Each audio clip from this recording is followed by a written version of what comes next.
actually makes me want to cry when people say they don't know about these fantasy books, because whilst I love the fantasy books that are recommended on Book Talk, I feel like sometimes these ones are overshadowed and that's not fair. We'll go rapid fire, don't worry. The Book of Azreal, for like a dark fantasy romance that isn't too spicy or anything like that, because I don't like that, but this is so atmospheric. The world, the characters, everything is so addictive. My new favorite fantasy series, I've only read the first book, but I already know that, The Ember and the Ashes, this is like absolutely wonderful. There's nothing I can fault about this book. Setting is so refreshingly unique.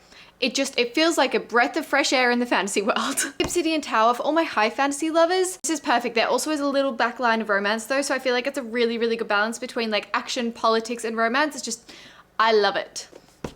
Azreal. I fear this is a classic that so many people haven't read. This kind of shaped my teenage reading. Anyone who hasn't read it, I feel really sorry for you. This also has like one of my favorite female protagonists. The City of Brass. If you like An Ember in the Ashes, I feel like you will love this book. Again, so refreshingly unique. We're set in Cairo, which I found really fun. A little bit of a love triangle, but like done in the best way possible. Cruel is the Light. Now I just finished this one and I loved the world. I seriously did.